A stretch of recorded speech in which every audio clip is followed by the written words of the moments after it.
That was the sound of Burn, the anthem which unleashed the new sound of Deep Purple Mark III on a waiting world.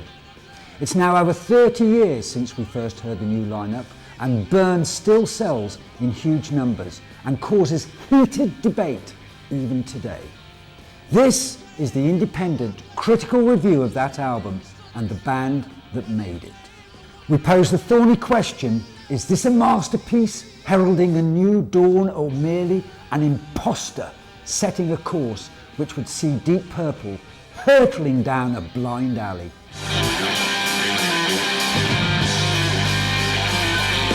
This was much more direct, much more direct album, very, very heavy, very sustainable, right in your face blues. It showed a lot of different aspects to the way they handled themselves as that lineup. There are great tracks on every album, but Burn's not really my particular favourite. Don't forget, you're changing the lead singer of one of the biggest rock and roll bands in the world. He's going. What do you do? Got these diehards that were affronted that, you know, someone else came in and took over from their beloved Ian Gillan and Roger Glover. Well, this was just, you know, what they needed to say, wow, it's all rubbish, isn't it? The behaviour and the attitude of people in the 70s, and especially mine, was maybe a little tweaked. But I was still a very young lad. I was 21 when I joined Deep Purple. He wasn't naturally comfortable in that position, so the band were fragmenting and all over the place, and in reality, they went on too long.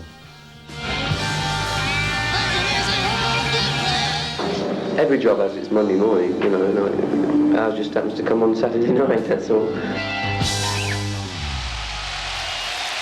bless you. Thank you. Burn was released in 1974, at a time when Purple were already masters of all they surveyed. Here's how they got there.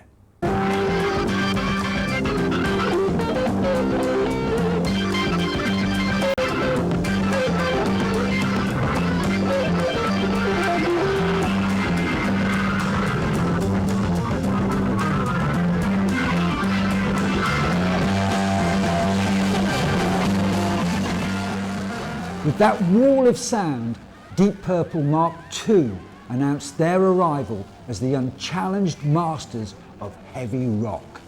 The album that brought them to prominence was, of course, In Rock. It was this amazing record which told a waiting world that something new and powerful had been born. First incarnation of Deep Purple had a hit called Hush. It was a pop hit, and they were sort of like a popish, rockish band, dare I say it, a little bit a la Sweet. So when they decided to abandon that, they just suddenly said, no, we're going to do something different. And I think that was quite a hard decision. So I think when they came out with Deep Purple in Rock, it was a brave decision, and it was the right decision, and I think it really worked. They brought Roger Glover in on bass and Ian Gillan in on vocals, and Roger Glover had been doing some session work for them, but seemed to have a much more handle on intuitively of passages and where they were going. And Gillan was much more of your hard rock vocal type, you know, a huge guy with a huge voice, lots of hair, just looked like a rock singer. And I think that's what encouraged them to really forge away, much like Zeppelin and Sabbath. I mean, they were the three big sort of rock acts in the 70s. That was the album that transformed them into that. You know, I think it was all a bit wishy-washy before. Nobody really knew what was happening with them. But that was the record that put them on the map, really. Every time you talk to people who know the history of rock and metal, they stand back in awe and go, in rock. And it is an absolutely monstrous album. I mean, it just opens with this wall of noise, and steamrollers into Speed King, which really, for the, you know, that was thrash metal of its day. If you think about it, such a bombastic, frenetic song, you know, all that noise, and then charges headfirst into this sort of apocalyptic riff. It's like a rhino aimed at your testicles, isn't it? It's like...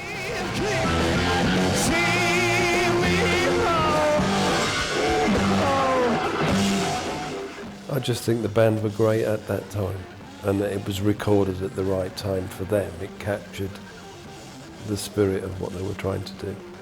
From the likes of Speaking all the way through to the incredible Child in Time, which is an epic of absolutely gigantic proportions, which every time you hear it just makes you think, how on earth did Ian Gillan hit those notes?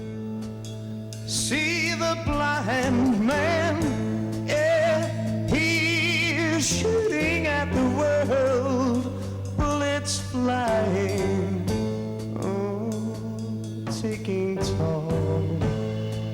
If you've been bad, Lord. With Purple Mark II now established, Fireball, the second studio album, continued the tradition. It didn't shine with the same brilliance as In Rock, but the ingredients were all there to keep things moving forward to the next almighty album, Machine Head.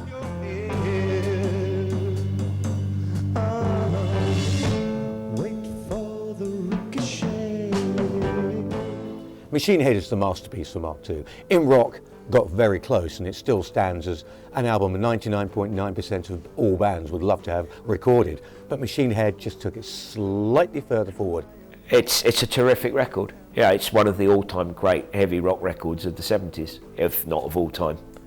It was such a complete record. It was just very well produced. It was really well put together, and all the songs and material was very, very strong. At that time, they could do no wrong. And maybe that was it. Maybe they, slowly but surely, they started to realise they could do no wrong until things started to drift apart, you know.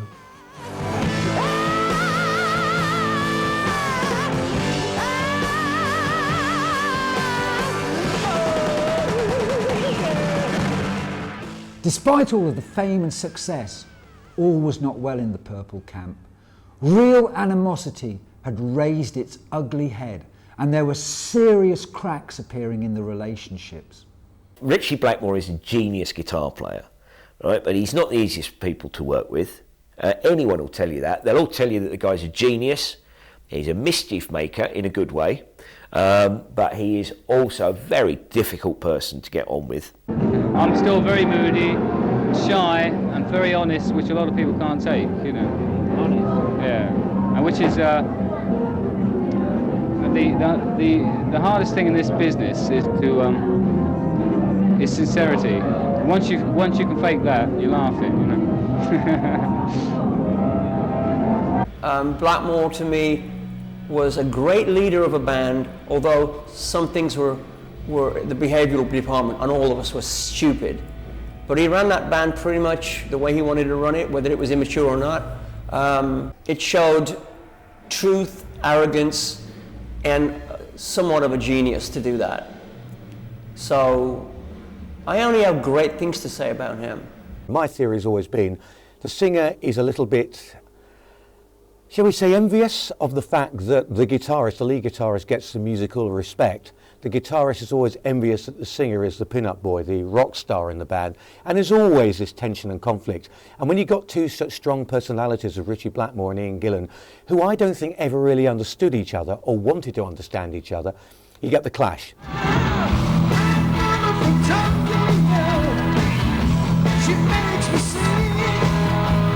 Woman from Tokyo was about the only bright spot on the final studio album by the Deep Purple Mark II lineup. The ill-starred Who Do We Think We Are? With material as poor as this, it was obvious that matters were finally coming to a head.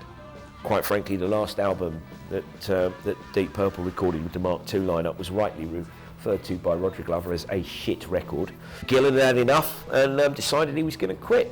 Wrote him a letter and buggered off to sing the lead role in Jesus Christ Superstar. And Blackmore didn't care. Okay, go, bye. And Roger Glover went with Ian Gillan because I think they had always been a pair. They came into the band as a pair, and I think they worked so well together that when his cohort, as it were, left, I think Roger Glover felt, well, I've got no real reason to stay here either, so I'll go. For me, that was the end of the band.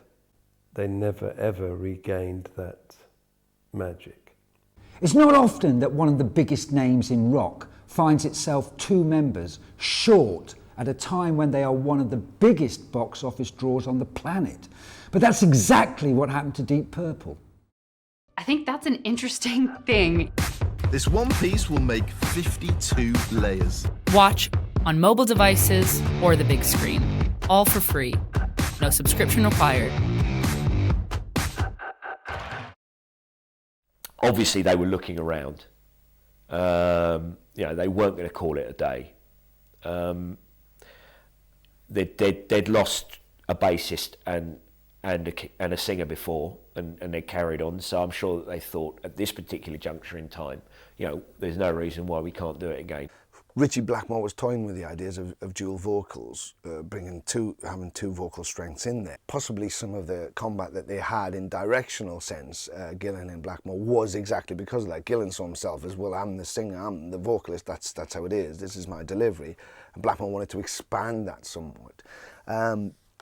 And after Gillan had gone, he was already looking at Glenn Hughes, bass vocalist who was with Trapeze. That asked me a few times, or sort of hinted, in Los Angeles and in London. Richie asked me once and John asked me again. Sort of hinted, and then they were playing in New York with Gillan and Glover.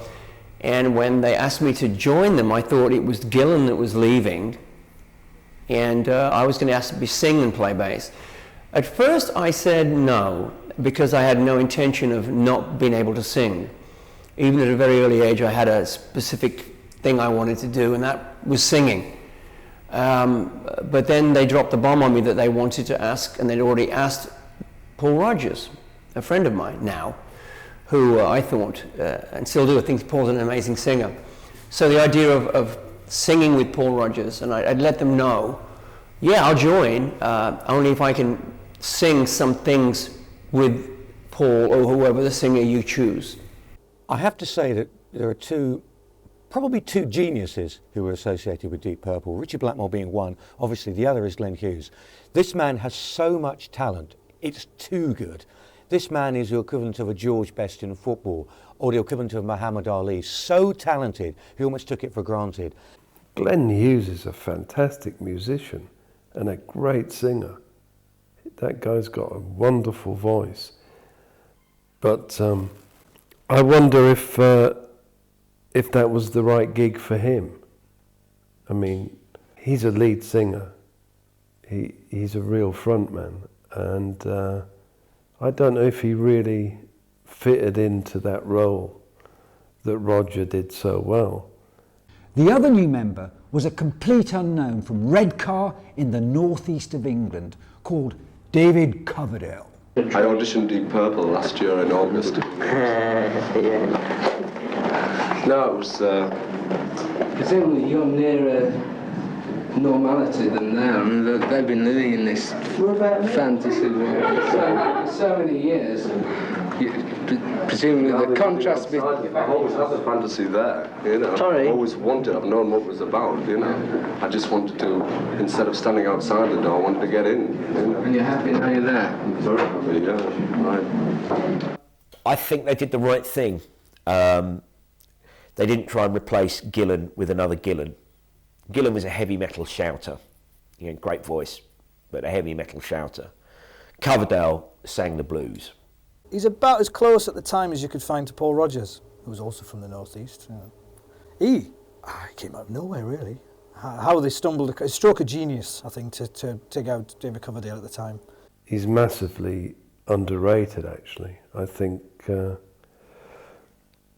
what he's done has been exceptional, but I think for anyone to try and step into a vacant space left by Ian, it's impossible.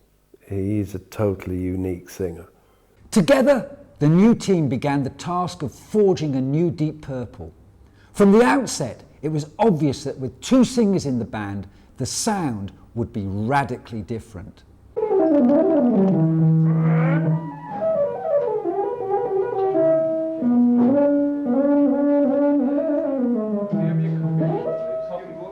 I think Purple actually, if anything, got a bit slicker.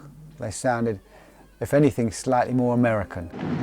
You do what you do to the best of your ability, then the audience puts you into a category. You don't. They say, well, these are now a heavy rock band, this is a nice folk band. You don't say that. With Ian Gillan, it was very much one voice, and they had to write and tailor for his voice. Now, a great voice, absolutely a great voice, very much a screaming powerhouse of a voice. With David Coverdale and Glenn Hughes, you had Glenn, who could do incredible soaring vocals, and Coverdale was much richer and slightly deeper. It allowed the band to expand. Perfect example being Burn.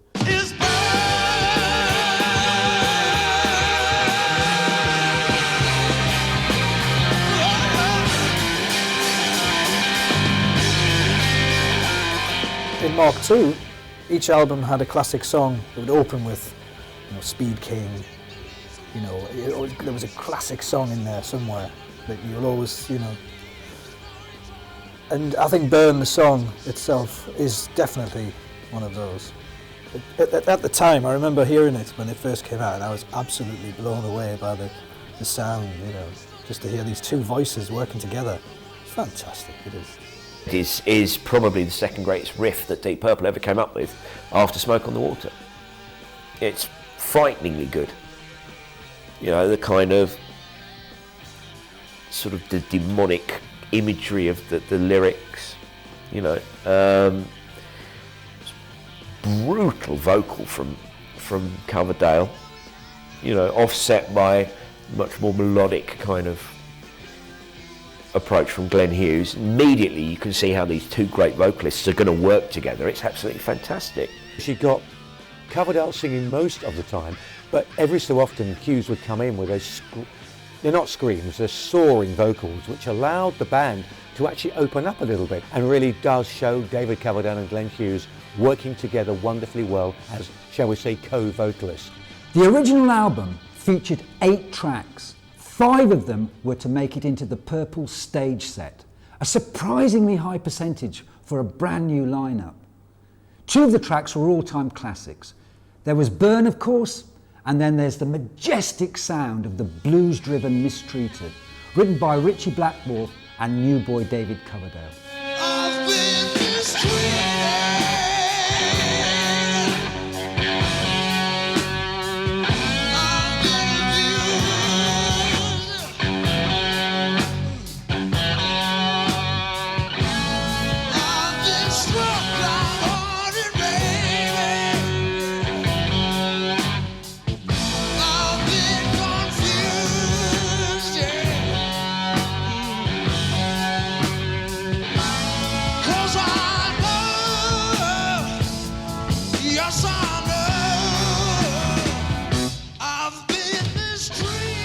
Mistreated works in the context of the album, I think.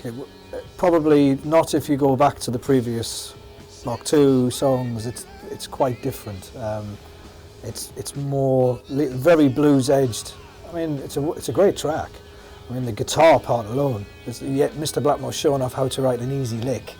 And you think he apparently used to come out with thousands of them. Just sift through another riff from Blackmore. But it's a great song. It's very haunting as well. The guitar solo in there is fantastic.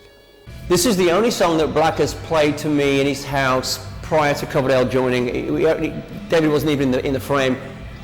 First time I ever went to Richie's house, there was 2 guitars in a room and he bass and a guitar, and he said, I want you to listen to this one idea I have for what was to become the Burn album. The very first idea, Without the Man, and he played the opening things to Mistreated, and I immediately started playing my style of bass playing, which is half-time, and it's the swagger, and it's not the notes I play, it's again the notes I don't play. And I knew it then at that point, we were going to make a record more suited to what I was hoping it would be, more bluesier, which Blackmore really liked. And he didn't want to make a Gillan type record. So for me, participating in the track Mistreated was great. Then Mistreated is Mark III's Child in Time. It's brilliant. It's all bluesy guitar playing from Blackmore. And the way it opens up, that sort of call and respond guitar playing that he's doing, and then just this absolute awesome performance from Coverdale on his first ever album. You know, it's like, where the hell did this guy get this from? And you know, it's you just listen to that and you know they made the right choice with David Coverdale. The one thing about Purple when they do songs like Mistreated is that they manage to give them a real live feel. They don't. In those days, production didn't outweigh the song. I think that nowadays people get into production and it all becomes a production piece. But I think in those days, it was really about how well you played the song. And I think Mistreated, they played it really well. And the production's very much within sympathy of what the song sounds like. So it came across as a very live feel, and it had a great groove to it, I think, and I think it was very well sung. Mistreated is an interesting song because it proves the worth of David Coverdale to Mark III. Now, it's one of the standout tracks on the Burn album, and I've seen and heard Glenn Hughes in recent times sing that song by himself without David Coverdale. It does not work because his voice is not right for the song. He does a very good job. It makes you appreciate what David Coverdale did because it's a bluesy song. Even the lyrics have been mistreated. It's very much a bluesy type of lyric. And it really did allow Coverdale to showcase in the band what he was all about, the bluesy hard rock that he felt most at home with. It perfectly sits with his vocal style. You know, it's the type of song he feels more comfortable doing. Again, you know, in a live situation, I think he may have felt a little uncomfortable with the older, the pre-him, the Gillan Purple stuff. So sometimes those songs didn't sit very well, but here it's like, you know, it's putting on your favourite shirt. I think, you know, it's like, bang, this is where I'm at. And his delivery on it is like incredible. And, you know, it just that whole bluesy vibe from it. But it's just one of those things that when you're perfectly within your range, you're perfectly within your style, and you feel completely comfortable with it, you excel. And this is a point, certainly in Mistreated, where Coverdale excels, you know. The rest of the material on the album doesn't scale the heights of the two epic tracks, which have guaranteed the album its classic status. There was also a possibility that there were a couple of fillers on the album. Take What's Going On Here, for example.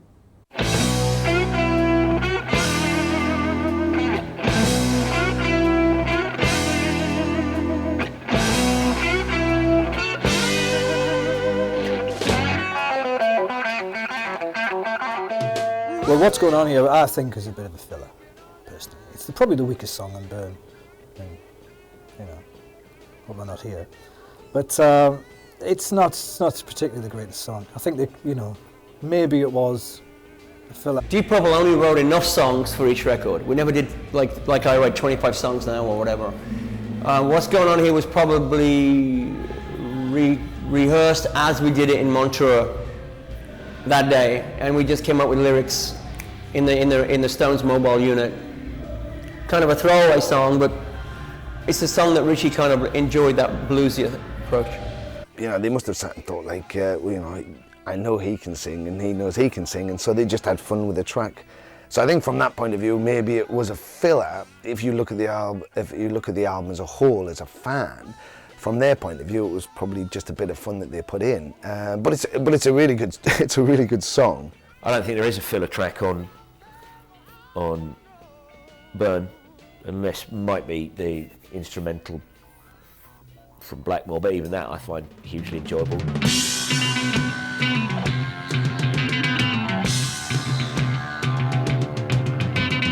You know, the thing is, I tend not to look at any songs as filler tracks. They all have something good about them. So it's not so much that they're filler tracks as I think that other tracks shine.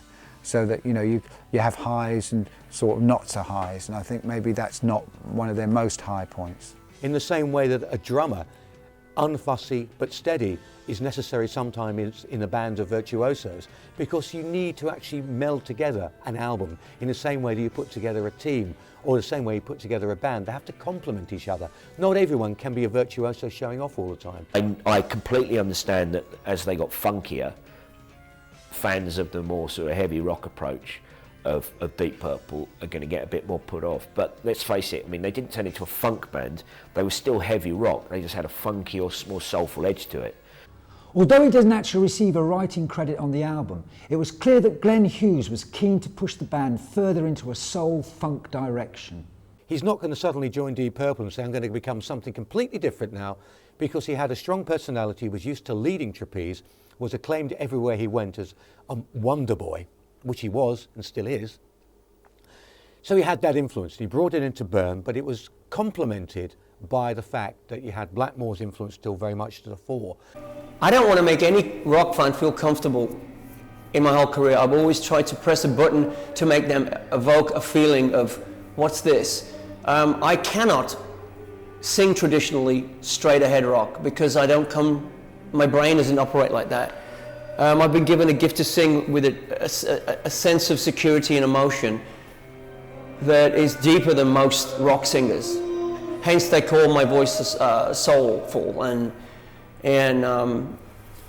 I find regular rock singing to be tedious and boring.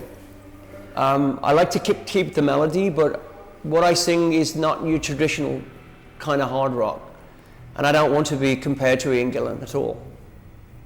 Yeah, there are Purple fans out there that just won't accept it. They don't want to hear that. So it doesn't matter. You can argue with them till you're blue in the face, but they've got a party line and they stick to it. Well, it's their loss, I'm afraid. We don't construct our songs like, say, Rodgers and Hart used to, or Lennon and McCartney, even. They're sort of amalgams of what everyone is able to. From a certain basic idea.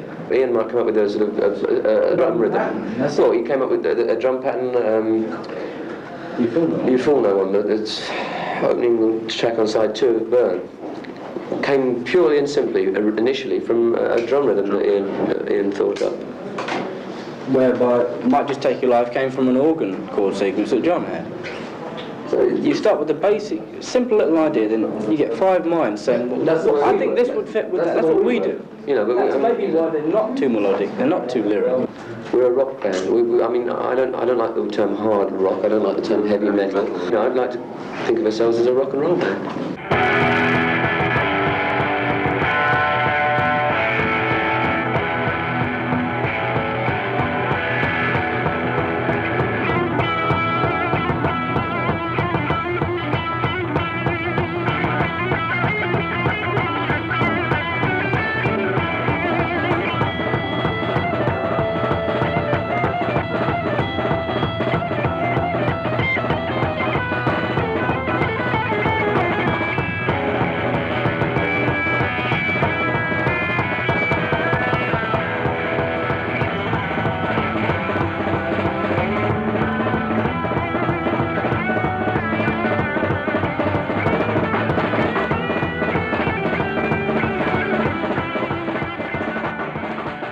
When Burn came out, he was raved about by a lot of people. I think people understood what Deep Purple were trying to do. So the critics picked up and ran with it to a large extent, and I think they appreciated Purple were changing. They weren't the band who made Machine Head and in rock, but you don't repeat yourself. Or if you do, you run the risk of people saying, oh, we've heard this all before, this is boring, move on. It's sort of gone like that, to us. We've gone up and then taken 1 step back, then 3 steps, then 1 back, in terms of the albums. You can't deny that Purple weren't stagnating to a certain extent with the previous lineup, and this new lineup sounded fresh, revitalised, energetic, hungry. Had they considered critics and fans and everybody else, it might have been less of an album. Maybe they wouldn't have got the vocalist as quickly.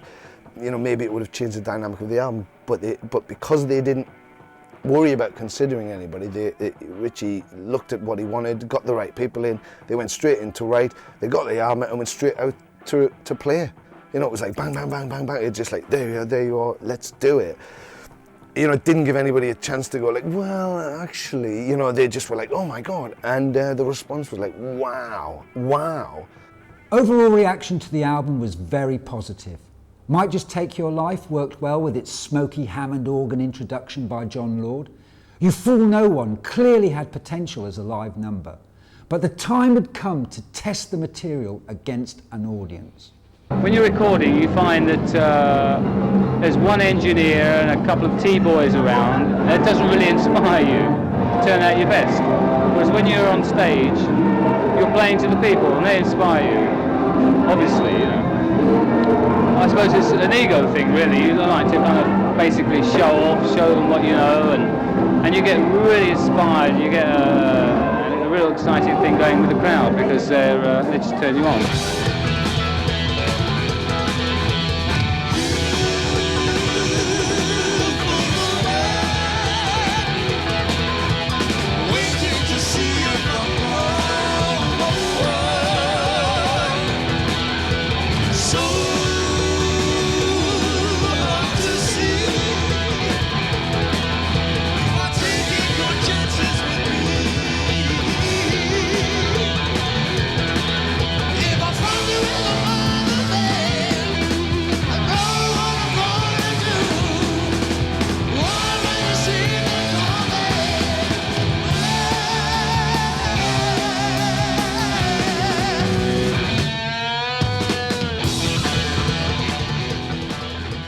Had a mindset that was, this is not just about what we do in the studio and special effects and clever technology. This is about being able to take what we do out of the studio and put it on stage. And You Fool No One, as with every other song on Burn or subsequent or previous albums from Deep Purple, was a song that easily translated into the live environment and, like everyone else, came alive. It had that most amazing drum pattern and bass line in it, you know. I mean, every drummer tries to copy that when they're just warming up. You never hear it played in a song anywhere these days, but it's, you know, they all seem to be able to play it now, you know. It's a tricky song to do on stage. I think it's a tricky song, probably a tricky song they had to do in a record. So those sort of songs, they either really fly out the box at the night or they don't. It just depends how a band are firing. I think if a band's not having a really good night, songs like that tend to suffer, because I think you've really got to be on it timing-wise, etc. And if you're not really on it, it tends to be a little bit grey. That song could stretch out for 15 minutes some night, like Space Trucking or The Mule or whatever from Mark II. You Fool No One, as with my songs today, they grow. I don't like the idea of going on stage. Sometimes it's okay to make a 3-minute song 3 minutes, but I might stretch things out because it's the kind of era I come from. I like to push myself, and I insist on my band doing that. That's what happened in Deep Purple. I think it was just maybe a bit too much of a stretch for Deep Purple to, you know, it's much more funk, you know. It's a bit too bright in a way, you know. It just doesn't feel. There's no real weight behind it. Just didn't quite sit right with the set. I think that's probably the best thing to say.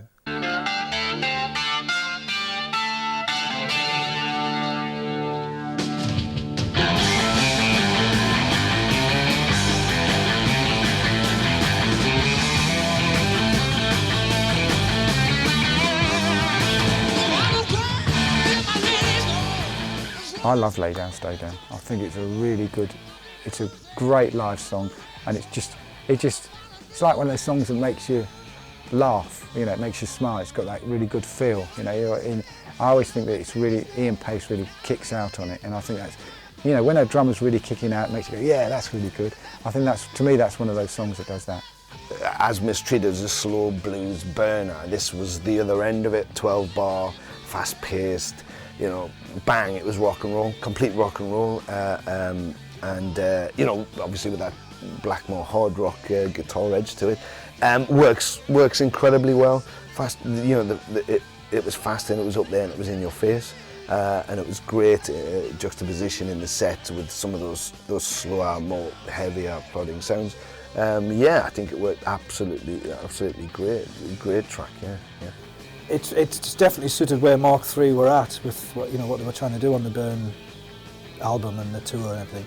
I think it was it showed a lot of different aspects to the way they handled themselves as that lineup. So yeah, it was an important song. You had two great singers busting their lungs, trying to give it their very best shot. How is that not going to sound absolutely awesome live? Certainly, these guys could cut it live. You know, they're just on stage and giving it their all. You know, they brought this youthful, funky swagger to the band. You know, they were having a ball. Once again, it signifies the Hughes and Coverdale double lead vocal thing. The whole record smacks of I think we were the only band from England that were doing the two lead singer thing, and you can't take that away. It's 30 years ago, and it really, my God, it's 32 years ago. It just holds up amazingly.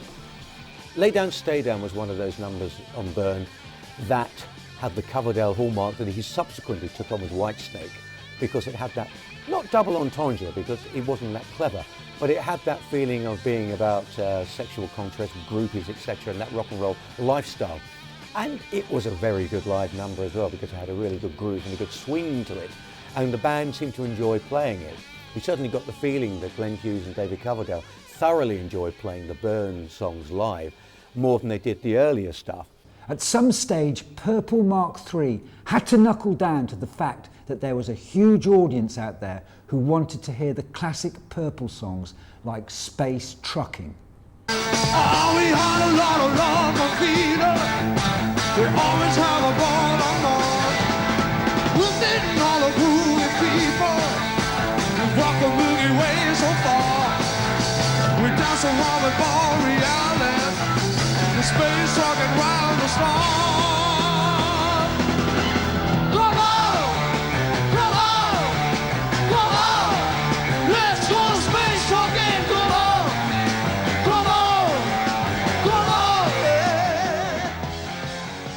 Obviously, right, you're new to a band, you've written an album and it's a great album, then you're really keen to convey your new material, but you've got a whole load of old material that you also have to sort of get across.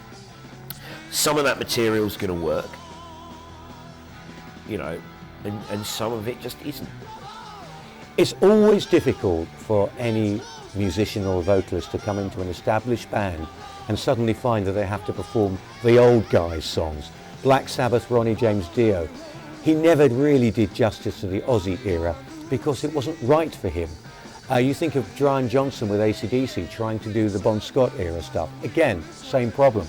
Deep Purple faced this problem with David Coverdale and Glenn Hughes because the classics from the Mark II era, Ian Gillan and Roger Glover era, were written with them and with them in mind. And you don't want to just mimic what the guy did before because everybody will attack you. So you want to sort of do them your way and then everybody's going to attack you. So you're sort of caught between an in-rock and a hard place. I don't particularly like playing old songs from other bands. I considered the band before I joined Deep Purple as Mark II to be another band. I never felt comfortable performing Gillan songs or anybody else I've asked to do. Because I want to have my own thing. I don't know, it's okay. I mean, I didn't really enjoy singing a lot of that stuff. I don't think David did either. And if you ask him the same question, I think he'll give you the same answer. Well, I only saw that lineup live on one occasion. It was a great show. But the older material didn't work for me. Didn't have the classic magic. There was a lot of criticism at the time when Mark III were going out and covering, basically covering the old stuff. It's unfair because every new lineup of a band has a different way of approaching a song. And for example, Smoke on the Water.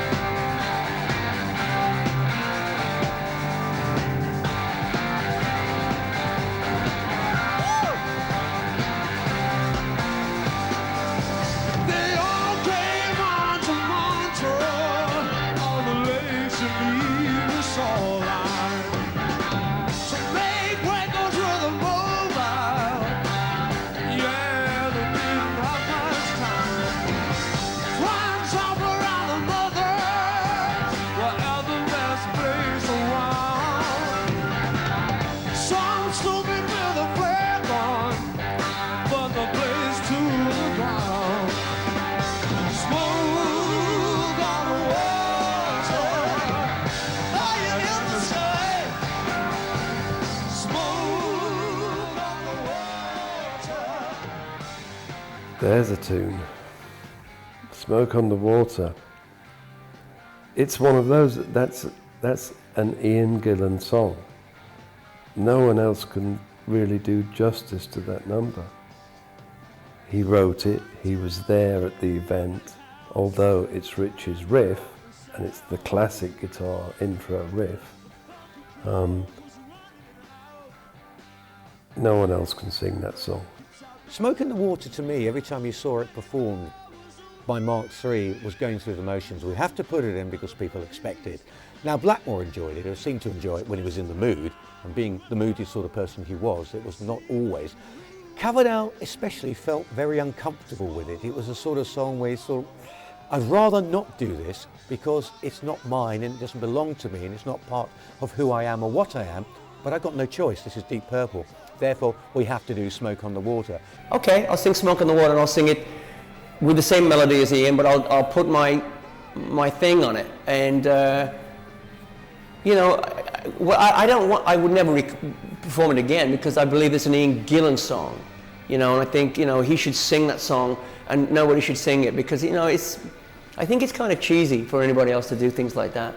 I want to leave the classics alone, if you will. Fundamentally, the guys backing it, with the exception of bass duties, which are now being handled by Glenn Hughes, pretty straightforward basing to that root notation, so there's not a lot that he could destroy about it, so as long as you stick close to that. So then you're left with just vocal, that's the difference. You know, you've got two more than capable rock vocalists trying to fill in for a very powerful rock vocal as well, so you know, that's what you're left down to. And again, it's down to the listener, really, I suppose. I've never heard a live version with Coverdale singing that's been anywhere near as good as live versions with Ian Gillan. Was there as much passion going into the older and expected classics? Unfortunately, I suspect there probably wasn't. Even though I've heard various sort of Purple live tapes of the time where, you know, they do more than justice to most of the older material that they sang. But you know, this is the fuel to the fire of people that don't want to accept that the new lineup was any good. Although there is much to recommend the Mark III lineup, ultimately this period was to prove distinctly unsatisfactory. Stormbringer, the follow-up album, was lackluster in the extreme. I think Stormbringer didn't really bring a storm along, did it at all, really? It was sort of little guffaw in the distance. It compared to Burn, it didn't even compare, I don't think. It was a lot mellower as a record. A lot more funky, a bit more soulful, but didn't have the impact of Burn. I think Stormbringer was summed up best by John Lord once, who said that by the time they went into the studio to do the album, Richie Blackmore had lost interest. He was already writing material for the first Rainbow album and didn't really have that commitment anymore, and I think it shows in the album. Richie was suggesting a particular track that nobody really wanted to cover, and Glenn was bringing his own stuff in, which was much more funk, soul, funk based, and you know, so I think it was one of those albums that the writing sort of started to move in their own directions. You know, not to mean that they were egotistical. I'm sure there was a lot of ego involved, but certainly it was into a more private realm than a Purple realm, that maybe a bit more personal to each member. Going, oh, I'd like to do this, and oh, I'd like to do this, and whereas you know, the album before was like Purple through and through. You know, if you sliced it in two, it would say Deep Purple inside, like a stick of rock. People listen to Stormbringer, please listen. Richie Blackmore is damn funky, whether he likes it or not. He played wonderfully on the album. I think at this point he'd had enough of playing. He'd lost his foothold, I think, as far as we were going in a more band direction, as far as Coverdale, Lord, Pace and Hughes we were going in a new direction, you know, we were growing. Every artist grows. When you take Gillan and Glover out of the scenario, Gillan and Glover are pretty much traditional hard rockers. Coverdale and Hughes were now groovier, soulful rock guys, more influenced by Americans. That's why you have things on Stormbringer like You Can't Do It Right and Holy Man and Hold On. You know, they're more grown-up stuff. There are times when I feel like just saying, oh, let's forget it, you know, let's all go home, and we've all got enough money to just say, well, I'll do another LP when I feel like doing it, because really that's what every group should do. But every group is pressured by the record company. It's only guarding their own interests. A group only lasts a certain length of time, so they get the most out of them. It doesn't matter whether they fold up in 5 years, as long as they've made about 10 LPs in the meantime. Whereas in actual fact, to get the best out of a group, you've got to give them a year for each LP, I would think, for an actual progression without forcing it. And that really bugs me, actually, going to the studio. Right, we're going to turn out an LP, boys. You know, here we go, blah, blah, blah. I've got to write a song today, you know. It's just ridiculous, you know. Yeah. And I don't know if I've got the guts to do it, but I've often thought, that's it. I'd like to leave, not the band, I just want to get out of the business, play when I feel like playing, and do a record when I feel like recording. It would be fantastic, but you can't have it all your own way, you know. I think the cracks have started to show, and it was a great album cover, wasn't it? I think the cracks were already there, and I think it was becoming a job. Within the year, Blackmore had gone, taking the creative heart of the band with him. In his absence, Purple drafted in Tommy Bolin and struggled on for one more record. But with huge drug problems, chaotic stage shows and an indifferent album, John Lord and Ian Pace pulled the plug on the whole sorry, floundering edifice.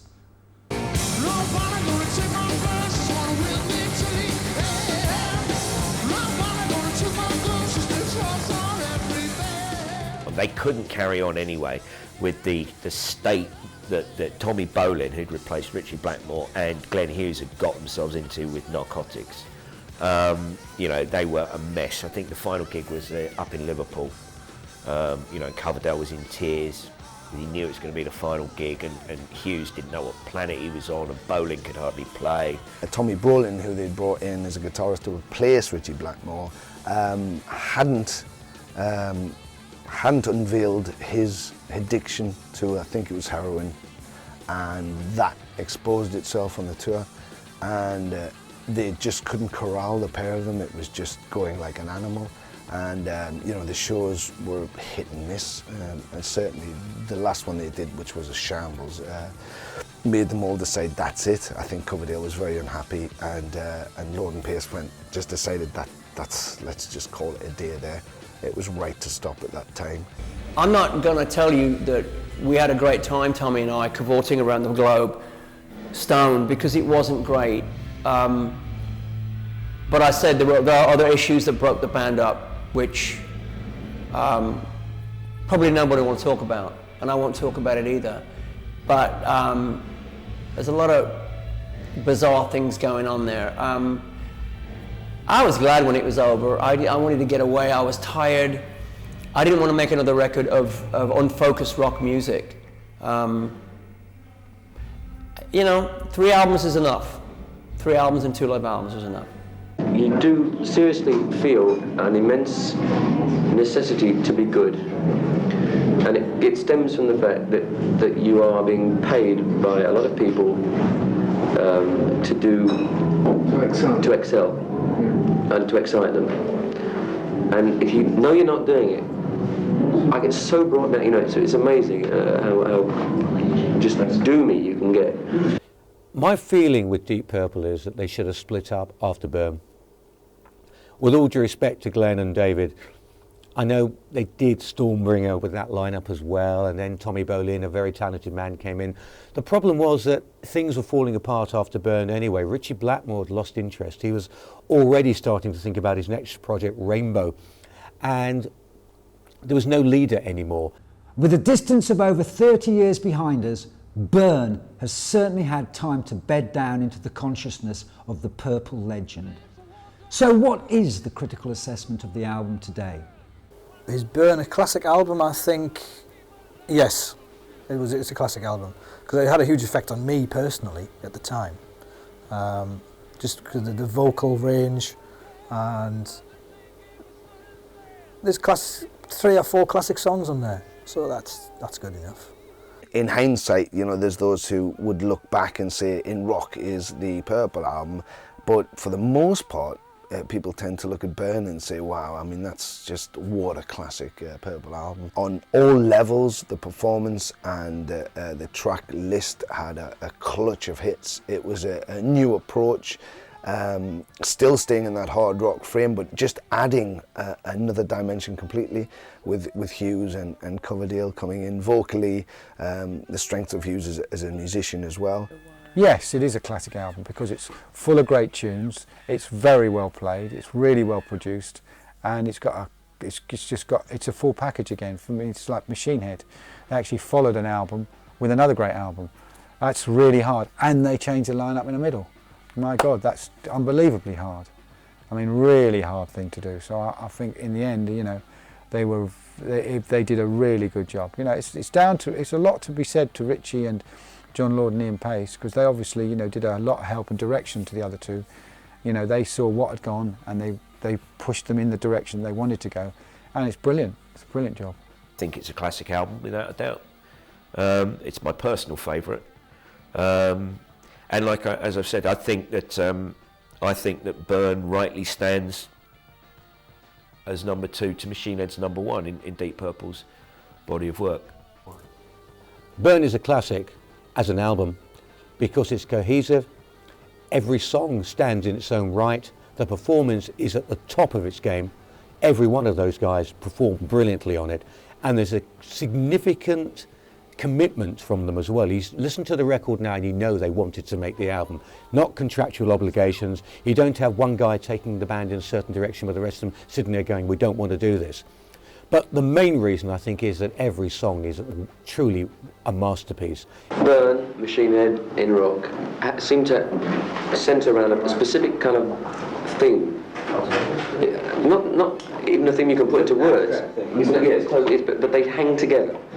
You know it's part of that album, and it feels part of that album. And you can play the album from A to Z without thinking, oh, that sticks out like a sore thumb. I think the record smacks of a very, very highly intelligent rock band of the 1970s. We have a top 5 record across the world. We'd already probably outsold Who Do You Think We Are, which was the one before it. But I'm proud of the work I did in Deep Purple.